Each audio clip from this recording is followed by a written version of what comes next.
What I love about Anchor is that it's given me creative control of my own material.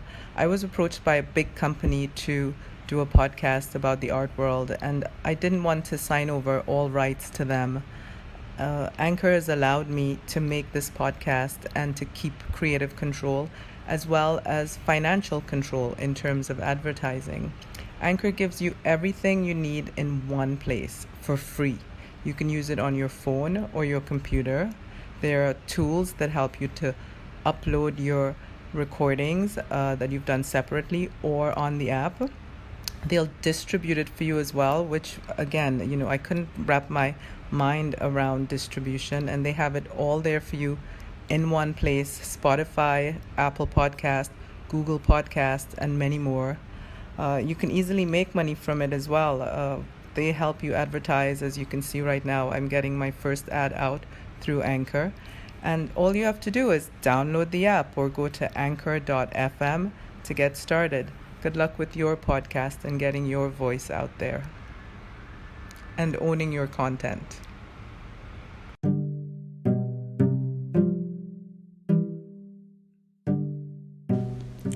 Welcome to episode 6 of the Bees and Honey podcast.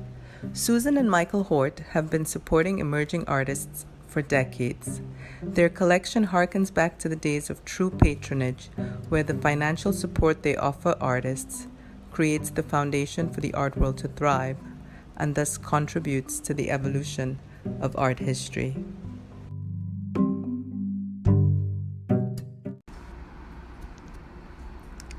In addition to helping cancer patients and their families, the Michael Hort Foundation also offers an annual Emerging Artist Grant.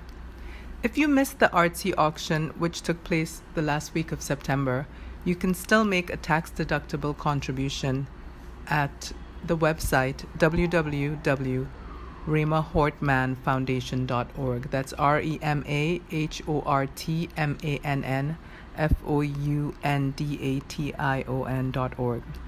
This episode starts off serious, but it ends actually with a lot of fun. For over 30 years, the Horts have not only collected art, but have lived an artful life, or a life filled with art. They harken back to the days of true patrons who give financial support to the arts community, where the art begins with the artists themselves. This is a letter to the editor at the New York Times, which Susan and Michael wrote in response to the overwhelming amount of coverage, art writing, which focuses on, in quotes, the price of everything.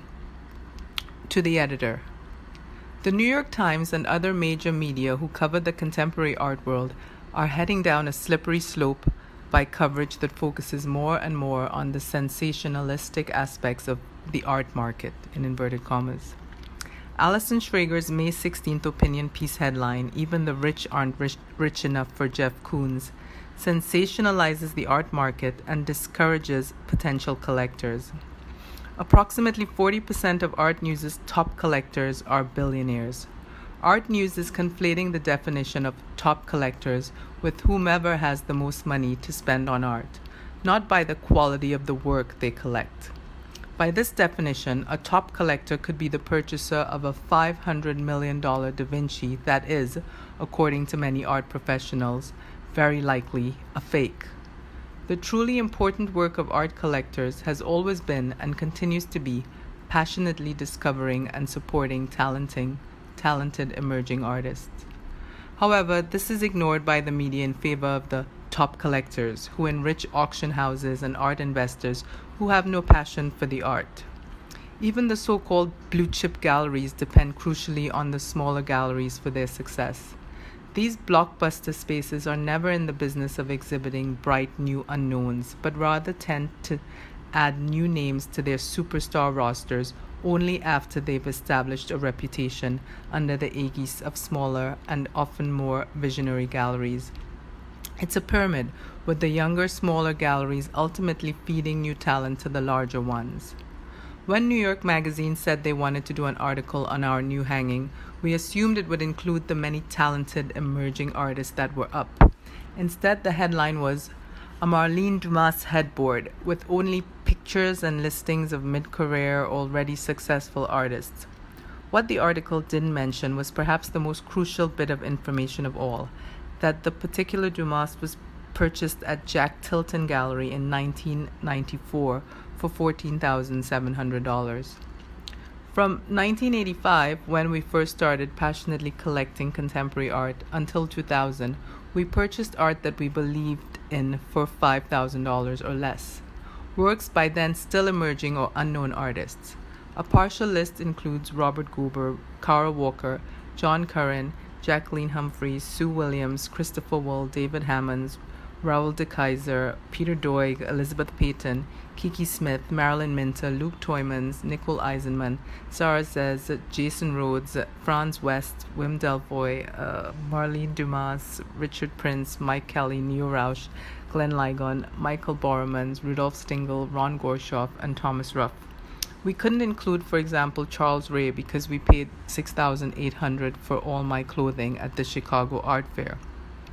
More recently, a very partial list of artists that we purchased for $5,000 or less includes Shara Hughes, Trudy Benson, Claire Trabure, Harold Ankar, Charlene Von Hale, Farley Aguiar, Heijin Yu, Cindy Kim, Janice Varelas, Kwadi Brown, Christine Banban, Hugo McLeod, Adrian Genny, Jonas Wood, Matt Saunders, Jennifer Packer, and Kahindi Wiley.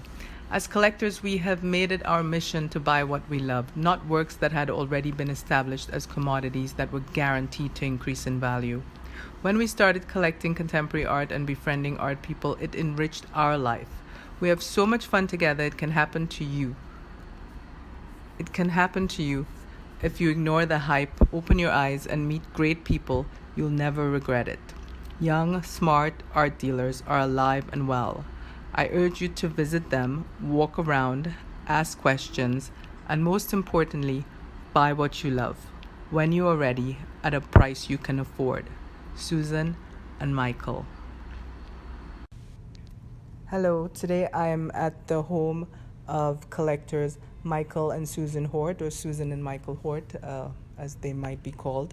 For the introduction, I recorded the letter that you wrote to the editor at the New York Times a little while back, and I'm hoping that we could start a discussion based on that. Why did you write that letter to the editor? How did it come about? We were frustrated with the media that they constantly were talking about that the art community was about big. I mean, the Times article, for example, the headline was something like, even millionaires can't afford Jeff Koons or something because it went for $90 million, which is absurd. And at the Basel Art Fair, while we were thinking about the letter on the English Channel in Europe, they had someone walking around the Basel Art Fair. You know, the Basel Art Fair is a big art fair. And they have a guy who's an investor, not even a collector. That's how they referred to him. Yeah. That's They how they actually referred referred to him as investor. He's an investor. Yeah, that's who they had to walk them around. So obviously the things they looked at were not real art, but trophy art. Right. You know, and that's what's going on. It's you know, if you read the article, I mean, they would use 2 or 3 examples. I mean, you know. Right. I mean, nowadays, the only people that the media is interested in are people who are willing to spend lots and lots of money, not people who discover artists, not people who support artists, but people who spend lots and lots of money. Yeah. You're a big-time collector if you spend, you know, $100 million on 5 pieces of art. The only newsworthy thing is how much something costs. Exactly. And, you know, and it's killing the young dealers who, and also the young artists, because people are afraid to get involved, to put their feet in the water because they think it's so expensive, which is absurd. It's very expensive if you want to buy Jeff Koons, you know, at this point. You know? Not at the level that we collect. Yeah. It can be very inexpensive. And we have some trophy art, but the trophy art we have, we bought 30 years ago. Right. So in fact, in the letter, to make the point, we listed a bunch of artists that are doing extremely well financially, like I think we had Chris Wool and David Hammonds and a bunch of others, Right. but maybe 20 or 30 others that we bought for literally less than $5,000, and many of them are worth millions. But that's not the point. Yeah. The point is that that you buy what you love. You go into these young galleries, you have a good time, you support these young galleries, you support the artists that need the support, and you can have a great collection without spending a great deal of money and have a great time doing it. Yes, yes. You only have to love what you buy. That's what we tell everyone. Just think that this could be on your wall forever. Yeah, yeah. Well, that's, I guess, a good segue into your style of collecting, how you collect art. So maybe you could tell us how you started and how it developed. By the way, I mean, that's one portion of it. The fact is that our kind of collecting is different than we described in the article. The article, we talk about going in and buying young art and the end. The reality is that Susie and I only will buy a piece of art if we think we're going to collect the artist, which means that we're going to get 6, 7, 5 pieces of art of that artist. If we think that this is one shot, one painting that's great, we don't do it. So when we go into a show, it's got to be a lot of things that we like, and we frequently buy 2 or 3, and then the next show we buy another one, and the next show we buy another one. And the reality is that if we've collected the artist early, then we might buy an expensive piece of art from an artist that later on. Like we bought And Right. Nicole Eisenman, a sculpture. sculpture last year or whatever. Yeah. Yeah, but we started collecting Nicole Eisenman in about '92. Exactly. So it's just a trajectory, and you've and stuck not only with that, her. Nicole has become a good friend, Yeah. and a lot of these young artists, And that's part where of the fun. if you collect them when they need the support, you build a relationship Yeah. with We these have a artists. foundation, the Mima Whitman Foundation, which is in honor of our daughter who died of cancer. We give grants to artists by a nomination in LA and New York, metropolitan area, and we also give money to people who are having treatment in hospitals through social workers so that they can have people. Their family Their members family around them. It's while they're having treatment, Anyway. so that they can be with their family. Anyway, Nicole was a really good friend, and she knew Rima because she went to her wedding, right? And That's Eisenman, and Nicole Eisenman. and she just gave us this portrait as a gift of Rima. Oh, I was wondering who that was. It says it at the top. Yeah. Rima is a shooting star. Yes, yes, Right? yes. Exactly. The energy. So, but that's illustrative of the fun and joy and friendship that you can have Yeah. if you're collecting. Because the reality is that Jeff Koons has no interest in who bought his thing for $90 million. He gets not a penny from it. But if you bought Jeff Koons in the 70s, when he was first starting, he bought one of his vacuum cleaners. Yeah. with it. Yeah. Yeah. He He was knows happy. your name. He knows your name. Yeah. He was happy with you. Yeah. And if you bought 5 or 6 of his pieces over that time, he really is happy with you. Right. And one of the things that we discovered is that artists who are successful are really smart and interesting. That it isn't like 100 years ago or more, when you wanted to make a portrait of you, let's say, it had to look like you. Maybe if your ears were big, they make it a little smaller so you'd like it better. But basically, it was a figurative likeness. Nowadays, the artist has to talk to you, and it's your essence. It's about you. And all your best friends know it's you because you're the piece of jewelry you always Right, wear right, or whatever. That's hard. To do that well is Yeah, hard. yeah. So you have to be fairly intelligent and fairly smart. Yeah. And so you'll find if you get involved with these young people or older people as they get older, even, that they're really fun. They're really interesting. Right. Yeah. Well, tell us about the foundation and about you said you're going to have an auction tomorrow, and you Just have by one. coincidence, tomorrow we have an art auction, which is on Artsy. And the art auctions are a way we pay for about half of the cost of the foundation. The foundation gives money to artists and people who are having treatment for cancer, as I mentioned. And all of the expenses are paid for by my family, our family. Yes. And so tomorrow's a big day for us. We hope to raise a lot of money. Hopefully, we'll see. Right. And if people are listening to this after the auction, how can they Well, the contribute to are they the... going to listen to this tomorrow? Well, how would they contribute if they missed the auction? How would they... Well, they could They go online? Yeah, Remort Man Foundation. Okay. They could look it up. Well, that's But good if to they know. heard it tonight, they could go on Artsy. Yes. And, Well, you know, as Artsy has the auction as we talk, yeah. and then and people can bid with Artsy. So how did you spoke a little bit about the collection of buying artists in the 90s and stuff like that. I think your Before work the has to do 90s. with something with art as well, the publishing stuff that No. you do? No. No, it has nothing to do Zero. with art. No, Michael's a printer. Michael's a Very printer. high-end green commercial printer. Oh, We're okay. the That's what I greenest wanted printer in to ask. America. Well, that's a good thing. We plant useful trees to cover our entire carbon footprint, and but that's another story. But our printing company, which Susan is involved with, has nothing whatever To do with our art. art collecting. Okay, Exactly. that's good to know. I was wondering what your business was, but it Right. makes sense, Earth Right. Enterprises. So now you buy through art fairs. You go to studios still, because I follow you on Instagram, and there are a lot of studio visits. Sure. And then how else do you Well, find we artists go to these the MFA days? shows, so we see the young artists. Uh-huh. Go to galleries. Mm-hmm.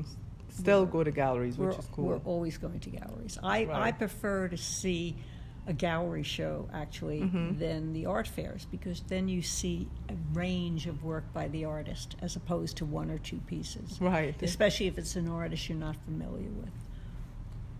See, this is Artsy, so this is Yeah.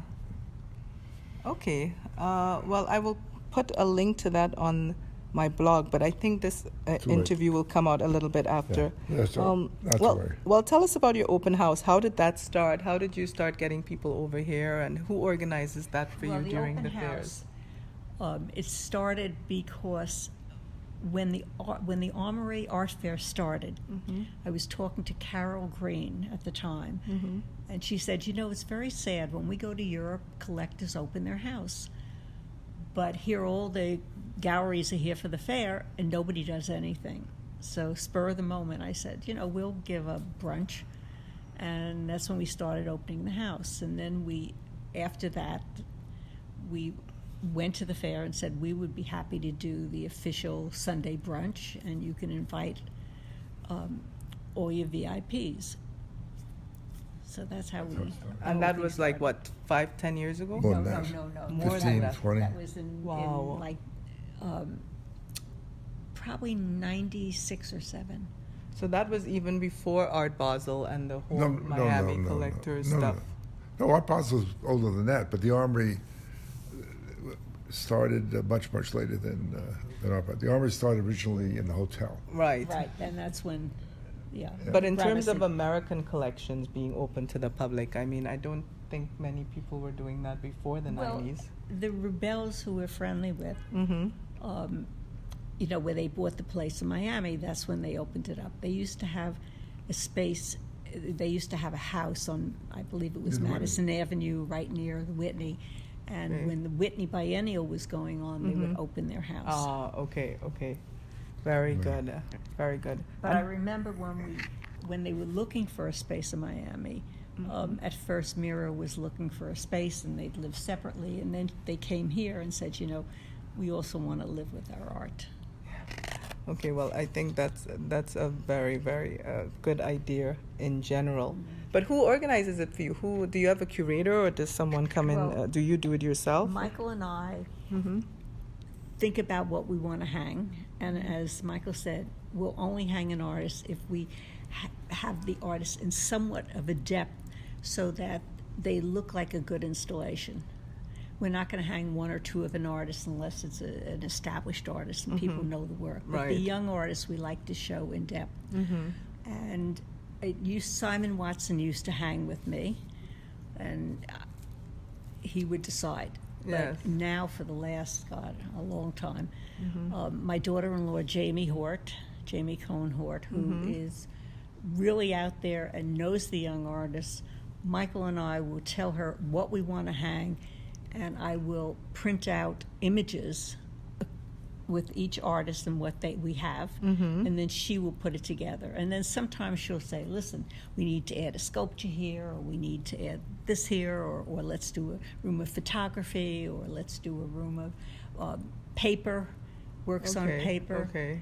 And we work together doing it. But she has the last word. Oh, that's good to know. So it's still somehow in the family, but Right. organized. Right. Anything else about that, or? About the open house? No, it's just we have thousands of people come through. Yeah. And we therefore expose many young artists for the first time. We get them galleries, we get them collectors. Yes. Yeah, a lot of young artists get picked up after galleries see them. That's true. Yeah. Yeah, At I've the heard that house. actually. Yeah, I've heard that. Yeah. And what are your plans? I know some people don't like to discuss this, but what are your plans for after? Like, let's say, what are you going to do with all of this art at some point, besides give it to children? Well, we've started donating to museums, which is not easy. It takes forever. Yeah, yeah. You would think they would be happy, but You no, would it's thi- not and not easy. only that, Not America, that right. we've donated work that I know they wanted, and it took forever. Yeah, yeah. I believe you. Yeah, I believe you. but also, the work we've donated so far was work they wanted. Right. You know, the problem is that we have over 4,000 pieces of art, and I would think 3,000 of it they don't want. You know, it's not really doesn't have value. It's great art. We love it, but it doesn't have real value. You know, museums in America. There aren't a lot of museums in America. You know, in Europe there are tons. Every town has a temporary museum. Really aren't interested in that stuff here. Well- You know, so you know, it's a little complicated. But Well, I would say hold it. I mean, just hold it. There's no reason to do anything else. well, we're giving away little by little each year. Yeah. You know. I mean, I And, remember one art dealer saying the most money he ever made was from work that he couldn't sell. Well, that's true. Well, you know, it might not be right now, but No, maybe that's totally true, but that's not our interest. 'Cause, Yeah. You know, Yeah. but you're right. I mean, there were artists that we had in storage that For instance, Ron Gorchov, right. who we started collecting in the late 80s. And one of his paintings is one of my favorites. I always have it up in my private space. And his career sort of plateaued. plateaued, I would say, really plateaued. And all of a sudden, Ron Gorchov's back. He said to me when I saw him, I'm the oldest emerging artist. And he's in his 80s. Yeah, yeah, yeah. Well, that's We have good. some huge paintings of his. Huge. Wow, They're taking up a lot of storage. amazing. Right. Well, I know you have this birthday party. You started telling me a story at the past birthday, and I was hoping that you could remember that story. But What if story? it was about one of the artists that you worked with in the past. And anyway, do you have any stories that you can tell us that Lots you of stories, but remember? I don't know what you mean. Anyone, if you could think of one. I I think it was a German artist you were telling me about or something. I can't remember now, but What was it about, though? Do you have any idea? it was something about a painting. I can't remember. Oh, okay. I don't know. Anyways, well, But there are lots of stories, of course. But you know, but we hang out with artists. In about a half hour or so, you're going to meet Hugo McLeod, okay. and He's Become a from good Brooklyn. friend. Yeah. he's from Brooklyn. Yeah. He has an amazing studio he's building in Mexico, which Oh, he's going wow. to show us. Oh, okay. And he's making some new work, and he always shows us his new He always ideas. likes to show us what he's working on. Yeah. New ideas. Yeah. So we That's can good. Tell him what we think. Yeah. And you know, so we're always surrounded. Yeah. You know, with our people during the summer. We Yeah. have a house they can work in and live with us. Mm-hmm. And In New Jersey. In New Jersey, Mhm. and this summer we had one great guy that we never really knew, named Arjan Martins. He's a brilliant artist, and he spent some time with us and made some great paintings, Mm-hmm. including some sitting over there. Oh, okay. And he biked with Susan every morning, and that's nice. but he wasn't really in great shape for biking, even though he's in very good shape muscular and whatever. Right. And he pushed himself, so he needed a break at some point. Mm-hmm. And he lay in the grass near some ducks. And he asked me to take his picture, which I did, Uh-huh. and he did a painting of it, Oh, wow. Really great which is nice. But we have him installed right now in our collection. Upstairs, You know, 6th floor. you don't know if you love an artist's work until you live with it. That's probably true. And Mm-hmm. we love his work. Right. And if we love the work, we want to keep buying as much as we Right. can Right. until we're Yeah. out of the price range. Right. we bought 4 or 5 of his paintings since Mm-hmm. we hung them a year ago. So I'll give you an idea. Right. One of these days, I'll do a new installation of his Right. work, Mm-hmm. But- and we'll see. And he's a really was fun guy, even though he only really speaks Portuguese. Mm-hmm. You got a lot of fun. Somehow you got you get Yeah, along with him. There's a translation app. Thank God for the iPhones. Oh yeah, it's true. The Portuguese. translator, by Yeah, Google. but by the end, he picks up little words here and there, Mm-hmm. And he had a great time. He was sorry he left, I am sure. Yeah. And yeah, but we spent a lot of time, with artists. We made Yeah. a studio visit on Monday night. Mm-hmm. Sojourner Truth Parsons, Yeah. who's Yeah. a really great artist from Mhm. Canada originally, in LA, and now she's Mhm. in New York. Wow. And she is making new work, Mhm. which we liked a Gave great us deal. a great painting for our benefit. For the Oh, benefit yeah. tomorrow. It's a Okay. really beautiful painting. Very generous. of her. Mm-hmm. But Mm-hmm. she's a real sweetheart, and she's really a great artist, I think. Yeah. The problem is that you don't know, because these are reasonably young people, even if they're 35, 40, Mhm. you don't know what's really going to happen. An artist could get married and move to Alaska and be never heard of again. Yeah. Yeah. An interesting story actually was this is a fun story. We were at the Chicago Art Fair at approximately 92, 93. And at that time, there were only 4 art fairs in the world, and Chicago was one of them, and a great art fair. Mm-hmm. And we had bought a bunch of stuff, and we had budget of sorts. And we had enough. We figured we had enough to buy one more painting, but that was it, right? And there were 2 paintings we were looking at. One was an amazing ski scene by Peter Doig, and the other one was a nasty painting by a guy named Manuel Ocampo. It was called something like the 7th Station of the Cross. Yeah. And it was a beautiful, brilliant painting. And he was a great artist. He had just been in Documenta. Mm-hmm. And he was great. And we selected to buy the Ocampo, and didn't buy the Peter Doig that went for I don't know, 5 or 8 million recently. Yeah. Oh wow, that was the painting that sold. Well, for many so of them much. did. Wow. Right. Yeah. So, anyway, and then this guy got married, and his wife hated nasty.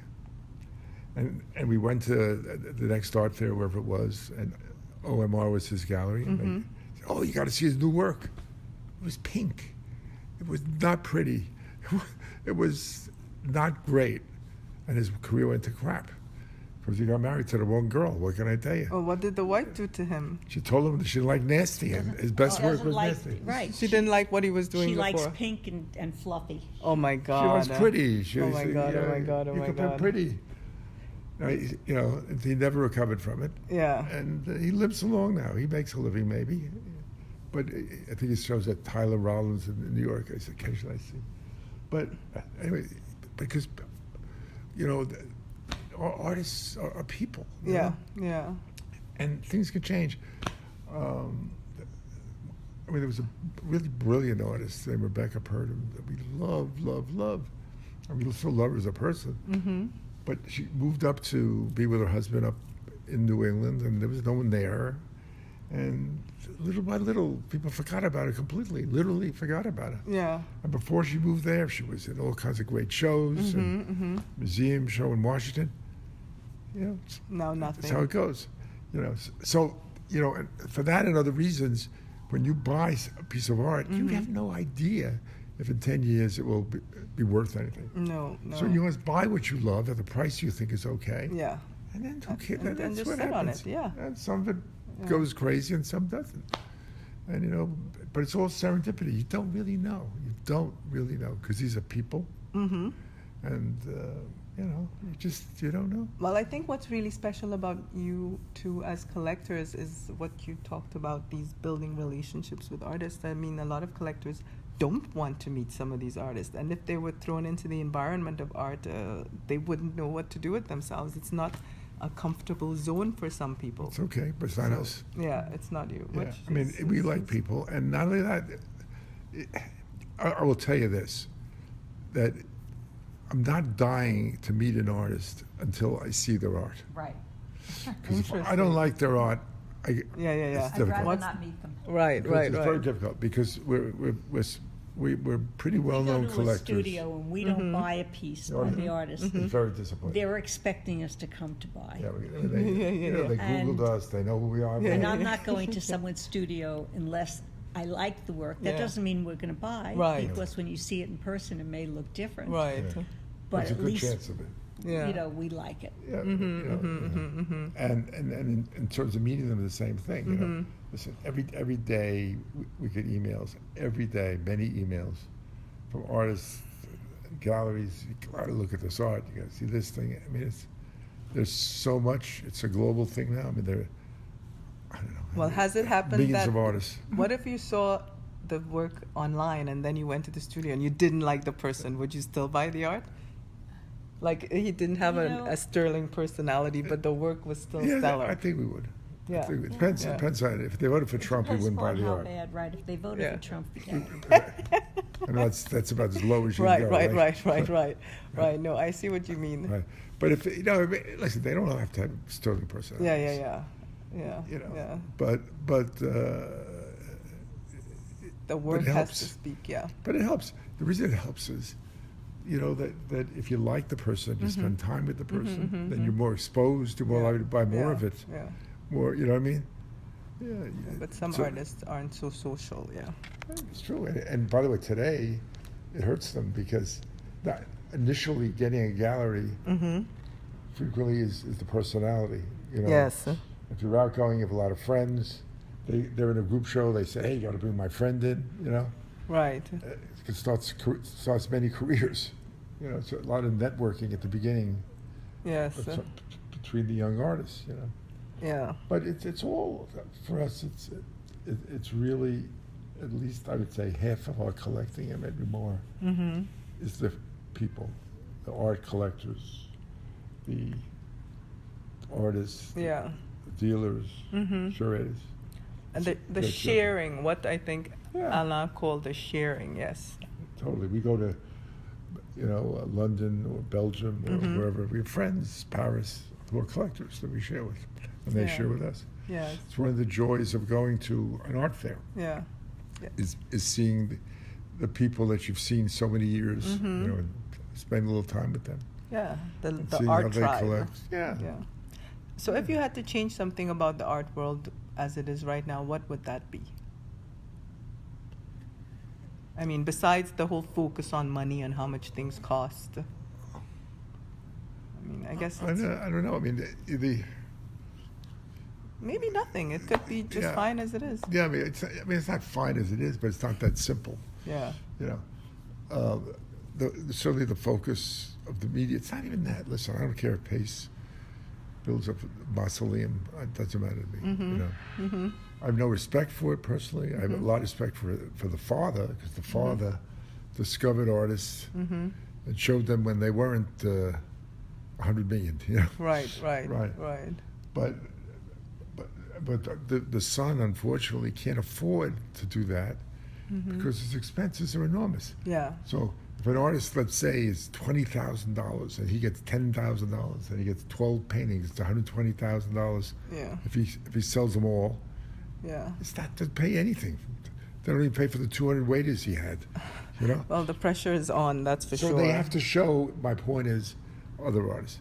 Yeah. And the real truth is that the younger galleries are a lot more interesting than the younger galleries. than the big yeah. guys. Well, at least for us, they are. Right. I think for anybody. I mean, you know, the truth is, you don't have to go to Pace. You can go to Met. But what But Met has about? better paintings than Pace has. Well, yeah, that's what So- this Belgian collector says as well. He just comes here for the museums now. Okay. But what about, you know what I just thought of in terms of changing? Some of the younger artists with the bigger galleries, and I've heard this from several artists in Right. different big galleries, they don't get shown. Years go by. No, and of course. And they, Right. they just don't Which get is- an exhibition. Which is really Terrible. terrible. Yeah. Terrible. They They just get eaten you know, alive. I mean, I don't want to pick on Pace, but we talked. An artist friend of ours was thinking of going to Pace. And they spoke to us and said, what do you think? Okay. And we investigated by asking artists that we knew that were at Pace. And we didn't ask for their top Yeah. people. We asked Yeah. for people that at Pace, making a Right. living, but Yeah. not Huge. not $1 million paintings, Yeah. only 100,000 or whatever, right? Yeah. And they weren't happy.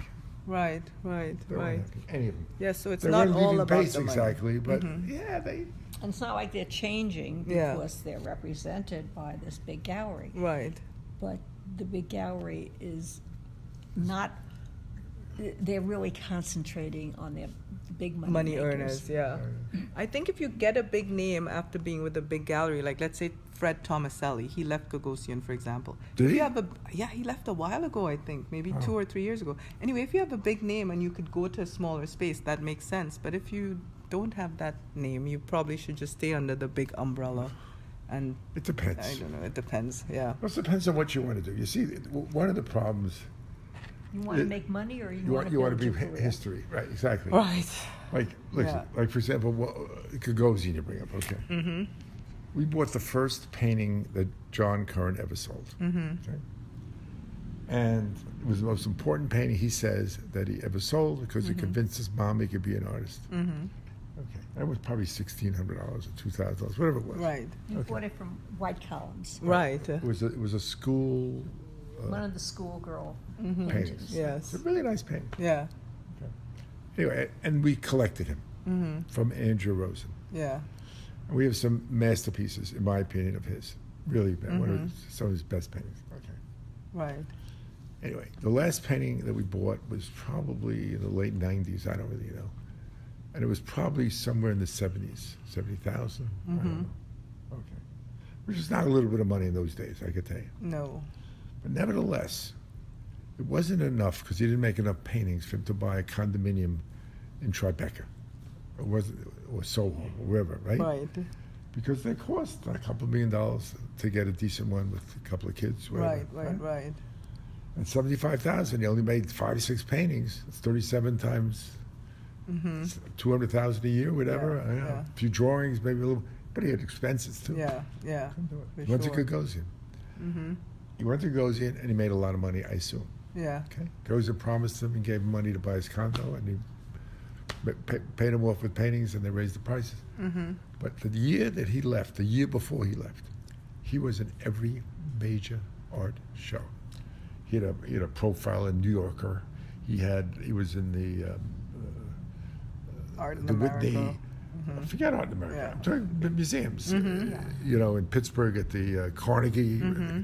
He was in Europe in dozens of shows. I know because we had great paintings that would go there on loan. Right. The year he left, Nothing. nothing. Nada. Zero. Absolutely zero. And he's talented, but he's not getting the museum presence that he had. That's because Gagosian is like a museum, but it's not really. Right. Right. Yeah. So, the work is so being it's a sold. different thing. I mean, I'm not thinking against Gagosian, but it's a different. But even Yeah. I know 2 artists from Hauser and Wirth, and they both said something similar to me, like they hadn't had a show in years, and they were looking for other spaces that they could show their work in. You're probably Smaller galleries. I right. mean, You're right. it you're happens right. with all but of them. the problem is that Hauser and Wirth, unlike Gagosian, has enormous connections with museums, especially in Europe. Enormous. And if you're an artist, you know, you want to be in museums. You want them to Yeah. buy your paintings. You don't want Yeah. the Horts to buy your paintings. You want museums to buy your paintings. Well, I think a little bit of both would make everybody happy. Maybe, yeah. but you don't understand my point. Yeah, I mean, get it. Hauser and Wirth is really connected. Yeah. Really connected. Yeah. And And so it is what it is, you know. But the artists that show at Hauser and Worth, I am positive, have more presence in museums than the Gagosian. Yeah. If you made a list, Right. whatever. And I mean, at the end of the day, you know, I did some collection visits when I was last in Zurich, and the people who are buying all of that stuff, they're buying from all sorts of small and large galleries, and not always from the big names that we think they're buying from. I mean, it was amazing to find out, like, some works were not from Gagosian, even though they were Gagosian artists and stuff like that. I mean, another Gagosian story was Franz West. Franz West showed with David Zwirner, and we collected a lot of his work, And he left David and went to Gagosian for money, literally for money. And David was very upset about it, but it's what happens. But now he's over it, but that was his first real Big loss, setback. Real setback. He was yeah. very sad about it because he had built him up. He had built a studio with assistants in Vienna. Whatever. But he set it up in such a way that the thing he built up in Vienna could work by itself. They didn't have to work with David Zwirner, so they could work with Gagosian just as easily. Except, so the first show he had, I was with this really great guy and a great collector named Marty Eisenberg. And we just happened to be in Gagosian. And he said, boy, I like that painting. It was one of these big collages that he was famous for, right? And I said, but that's a really clean job. I'm not sure he did it. Really clean. No imperfections. Why don't you go over to David Zwirner, his back room, he has a couple, you check him out. You see the difference. And he did, and I don't know what he decided. But my point is, Gagosian was happy with manufactured by assistants and others because he could sell them. Right. And, and David wouldn't have been. Yeah. Now, today, I don't know, because David doesn't necessarily run his gallery anymore. He's got so many people. He can't be in all directions as he was originally. When he first started, But I think the directors and him get together every now and again and hash things out. I think it's a great gallery, and I'm sure they do. But he doesn't know what's going on like that. It's just, I mean, he's traveling a lot. He's got all. Yeah. He's got so many things. He's got, I don't know how many galleries. How has he got? At least 4 galleries, I think. I don't know. Yeah. Amazing. 5, I don't know, maybe more. So do you have any future plans, like, for travel, or what's your next step in terms of? Our next trip, assuming that my wife is able, because she broke her elbow. Yeah. And badly, and she's having an operation next Thursday on it, is we're going to FIAC and London. Right. Okay. And that is in the middle of October sometime. Yeah. Soon. Yeah. And we look forward to it. We always have a great time. Right.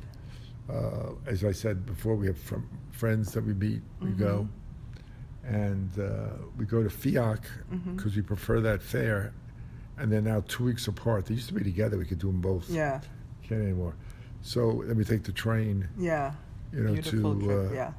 To London, and then we do the galleries, because I think the galleries in London are better than Paris, personally, in general. And we have a good time.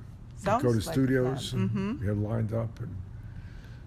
Right. Sounds good. Actually, totally you just reminded me of something. I'm going to send you an email with some people. Maybe you can look at them before you head there, and then see if you want to do a studio visit in Paris and London. Good. All right. Well, thank you for taking the time to meet me. No problem. You've been very generous again with your time, and I look forward to seeing you again in and out of the art world. Okay.